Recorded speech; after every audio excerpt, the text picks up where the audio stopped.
شاید ذکر سے متعلق کچھ پوچھا ہو۔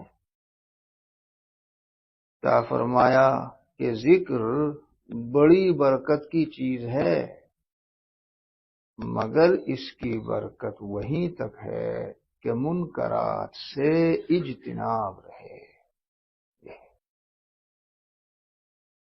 ایک صاحب کے سوال کے جواب میں فرمایا کہ ذکر بیکار نہیں ہے۔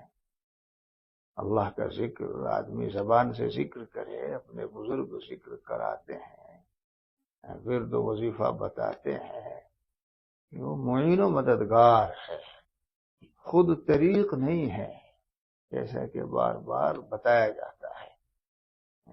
لیکن ایسا نہیں ہے کہ اس سے کوئی نفع نہ ہو، کوئی فائدہ نہ ہو، کسی کام کا نہ ہو، بڑی برکت کی چیز ہے، مگر اس کی برکت وہیں تک ہے کہ منکرات سے اجتناب ہے، کہ گناہوں سے طالب اور سالک بچتا رہے۔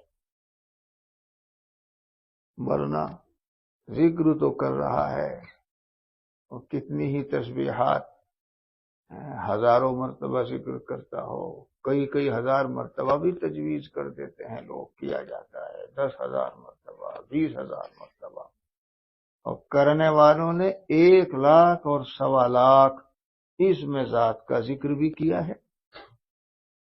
وہ تو پھر ان لوگوں کی بات ہے جسے اللہ کی یاد میں مزہ آنے لگتا ہے، اور پھر وہ حال ہو جاتا ہے۔ مگر یہ وہ لوگ ہوتے ہیں کہ جو جملہ منکرات، معاصی اور اعمال سیئات سے بالدوام مجتنب رہتے ہیں بملکہ، یہ وہ لوگ ہیں۔ اور جملہ اعمال صالحہ کا اہتمام برسوخ کرتے ہیں، یہ وہ لوگ ہیں۔ اور پھر تو وہ بات جو خواجہ صاحب نے فرمائی، مگر یہ جب اسی وقت ہے، چسکا لگا ہے جام کا، شغل ہے صبح و شام کا، اب میں تمہارے کام کا ہم نفس ہو رہا نہیں۔ خواجہ صاحب نے جو اپنی حالت بیان کی ہے، وہ تھی ان کی یہی حالت۔ یوں ویسے ہی کوئی رٹنے لگے اور نقل کرنے لگے اور پڑھنے لگے، اس سے کیا ہوتا ہے؟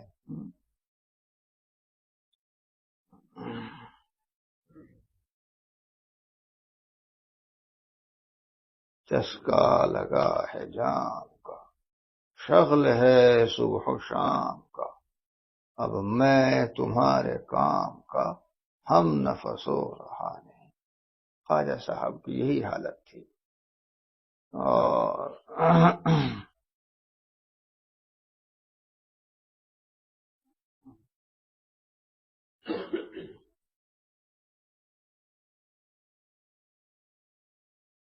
یہ تو جب ہوتا ہے، اور باقی ورد و وظیفہ ہم کرتے رہیں، اور بدنگاہی سے نہیں بچتے، جھوٹ سے نہیں بچتے، غیبت سے نہیں بچتے، بدگمانی سے نہیں بچتے، بد زبانی سے نہیں بچتے، اور بھی جو گناہ ہیں ان سے جب برابر چلتا رہے گا انشاءاللہ تعالی منزل طے ہو کر رہے گی۔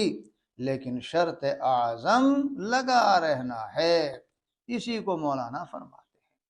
اور جب حضرت مولانا تھانوی قدس الروح لفظ مولانا مطلق بولے فیرید بھی مولا روم، مولانا روم کہ اندری رحمی تراشو می خراش، تا دم آخر دم فارغ مباش۔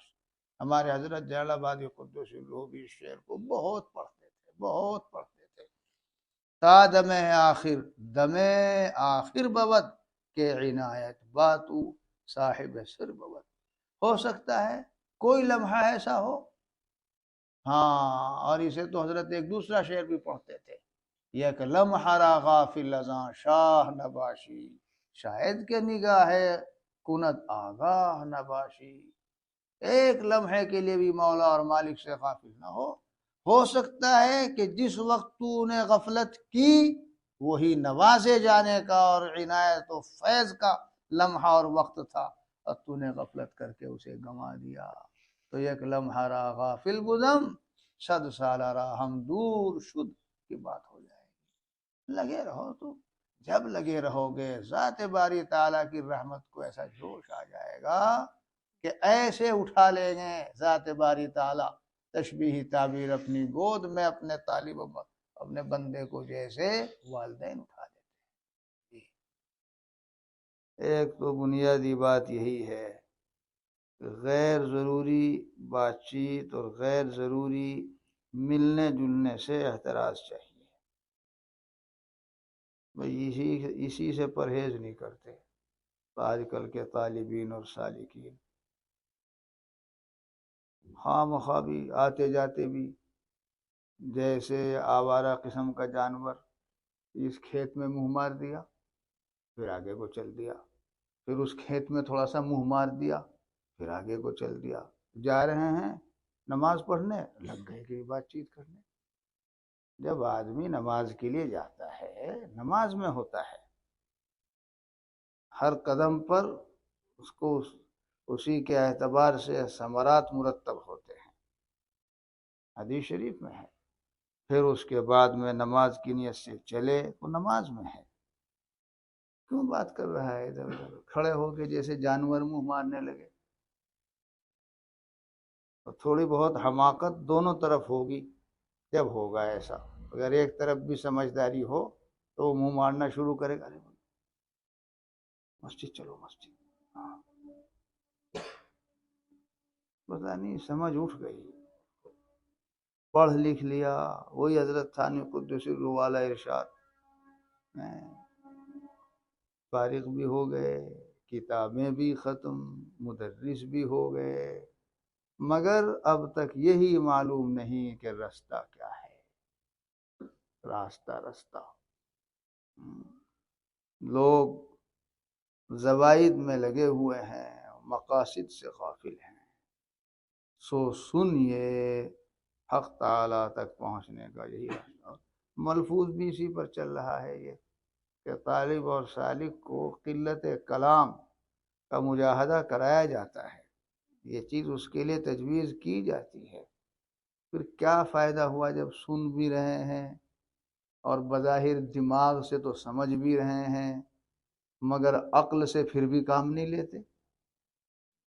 عقل سے تو کام لیتے ہیں، کھانا وانا تو کھاتے ہیں خوب، صاحب عقل تو ہیں، صاحب عقل نہیں، یعنی عقل ہے مگر اس کا استعمال نہیں، سوجھ بوجھ نہیں بالکل۔ نماز پڑھنے کے لیے چل دیے وضو کر کے تو گویا کہ نماز میں ہو، بالکل حقیقتاً تو نماز میں نہیں۔ غیر ضروری بات چیت مت کرو، سنجیدگی کے ساتھ سکون اطمینان کے ساتھ مسجد کی طرف رخ کر کے چلو، وہاں پہنچو۔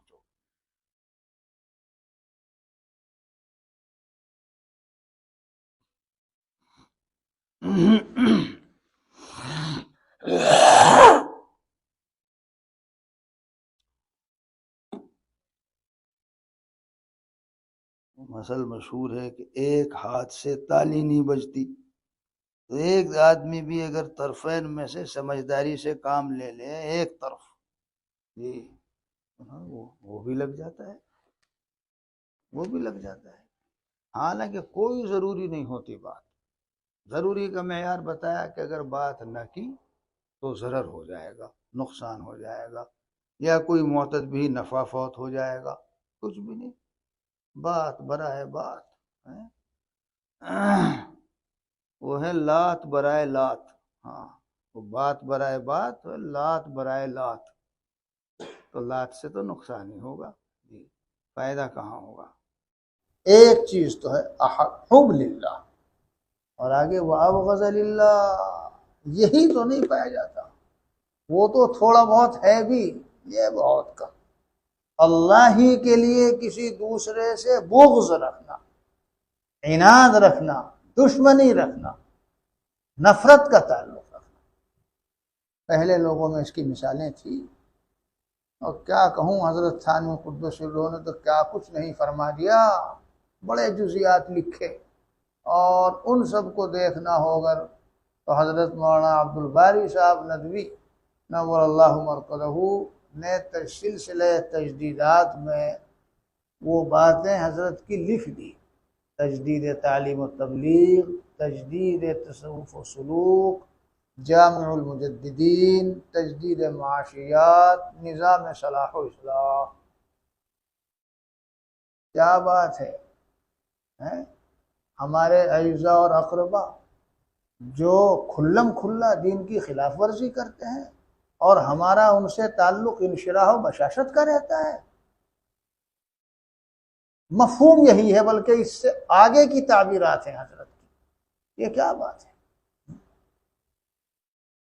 مگر اس میں تفصیل ہے بھائی. ہاں، یہاں ایسے لوگ نہ ہوں جو اپنی طرف سے تطبیق و انطباق کرنے لگے. ہاں، ذرا پوچھ لیں کہیں نفسانیت نہ شامل ہو جاوے. بہت سارے شکوک ہیں، کب کہاں کیسے. انطباق اور تطبیق یہ بڑا مشکل معاملہ ہوتا ہے. بڑوں سے پوچھیں، بتائیں اور پھر کریں.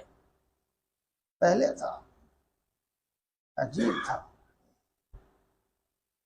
اس پر ایک واقعہ بغض للہ اور بغض فی اللہ کیسے ہمارے حضرت والا شاہ قدس سرور سے بھی سنا ہوا، اور ویسے کتابوں میں بھی ہے کہ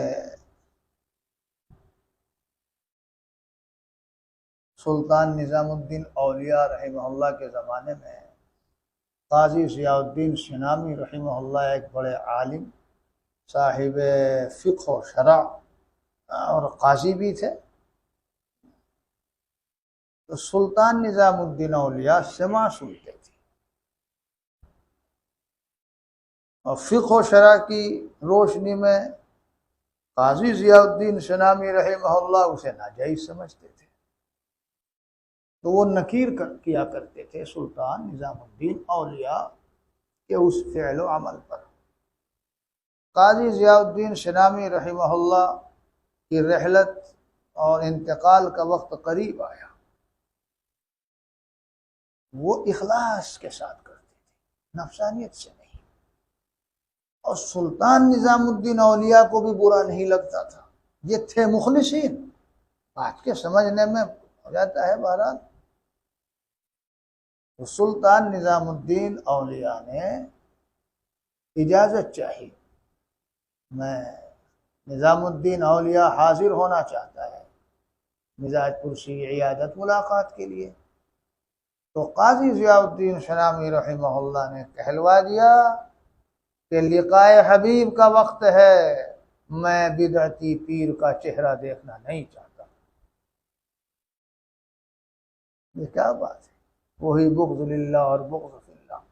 اب تو سمجھداری اسے سمجھا جا رہا ہے، ہوشیاری اور وہی شخص زیادہ سمجھدار ہے جو سب کے ساتھ جڑا رہے اور سب کو جوڑ کے رکھے.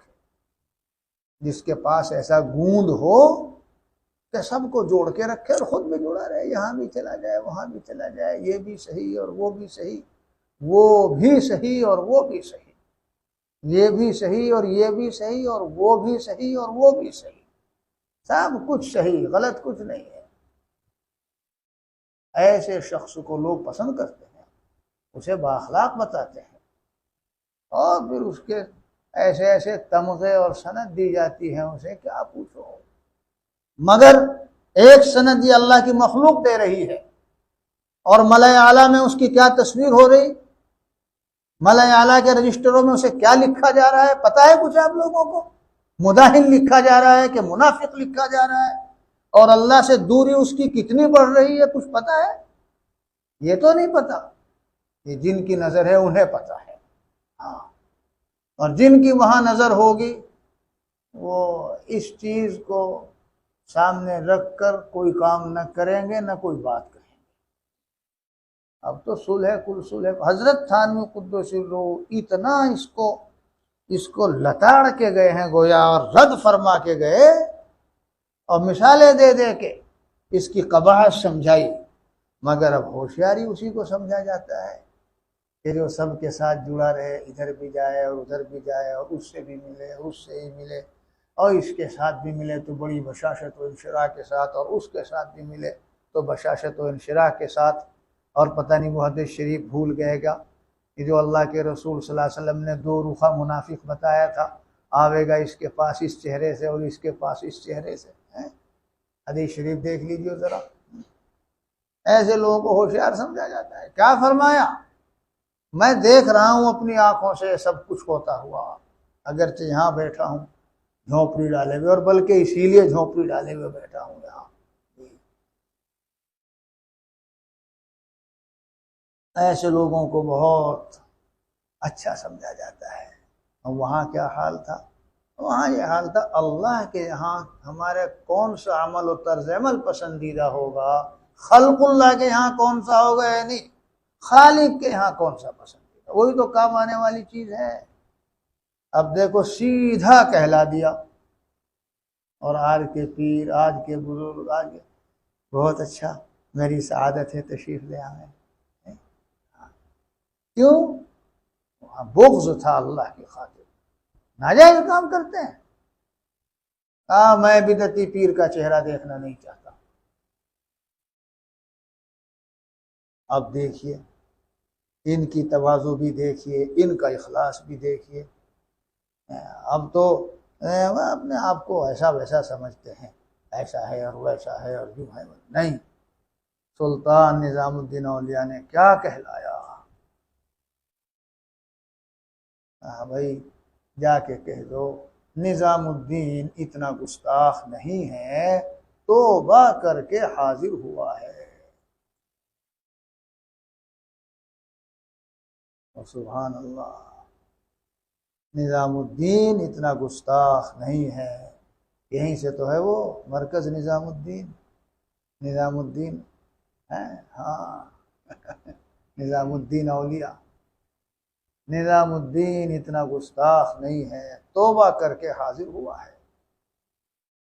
بس اب جو کچھ دوری تھی اور جو کچھ ان سے کھنچاؤ تھا، جو کچھ ان سے بغض اور عداوت، وہ تو من حیث کونہ متصفا بتلک المعصیہ وَإِذَا تَابَ الْعَبْدُ فَالتَّائِبُ مِنَ الذَّنبِ كَمَن لَّا ذَنبَ لَهُ۔ اس کی مثال تو ایسی تھی کہ جیسے کوئی ہمارا چھوٹا بھائی ہو یا کوئی دوست ہی ہو، اور اتفاق سے دیکھا چلا آ رہا ہے، سارے بدن پر، سارے کپڑوں پر خلازت لگی ہوئی، چلو چلو یہاں سے، کہاں چلا، جلدی جاؤ یہاں سے، یہاں آنے دیں گے؟ اور جب وہ کپڑے بدل لے گا اور غسل کر لے گا اور خوشبو لگا لے گا، پھر یہاں بٹھا لیں گے۔ ان حضرات کو جو دوری ہوتی ہے ایسے لوگوں سے، اسی حیثیت سے چھوڑ دیں اس معصیت کو اور اس گناہ کو اور اللہ کی اس نافرمانی کو، اور آ جائیں، ہاں اس کے کرتے ہوئے، اور کھلم کھلا نہیں پاس پھٹکنے دے سکتے جو لوگ بغض فی اللہ کے حامل ہوتے ہیں۔ اب سنیے آگے کا، اب ان کی سنیے جناب، للنفس نہیں ہوتا ان کا معاملہ، للہ ہوتا ہے۔ حضرت والا نے سنایا تھا، ویسے حکایات اولیاء جو ارواح ثلاثہ اس میں بھی ہے، حضرت مولانا تھانوی قدسی روح کی کتاب۔ قاضی ضیاء الدین سنامی رحمہ اللہ نے حد کر دی، اپنے سر سے عمامہ اتارا، پگڑی، اور فرمایا کہ اب ان کے قدموں کے نیچے میرا عمامہ بچھا دو، اور ان سے کہو کہ اب وہ اس پر چل کے آئے۔ سبحان اللہ، اولئک آبائی فجئنی بمثلہم اذا جمعتنا یا جریب المنان۔ یہ تھے لوگ، یہ تھا بغض فی اللہ، للہ۔ پہلے منع کر دیا، لیکن جب توبہ کی بات انہوں نے کہی، پھر پگڑی پیش کر دی۔ اب کہاں ہے بغض للہ فی اللہ؟ میں اسی لیے تو کہہ رہا ہوں کہ بھائی اگر کہیں کوئی بغض فی اللہ کا حامل بندہ ہو تو مجھے بتائیے، میں اس سے مصافحہ کروں گا۔ تم میں ہے کیا کوئی؟ کبھی ویسے ہی پیش کر دو خام بھائی۔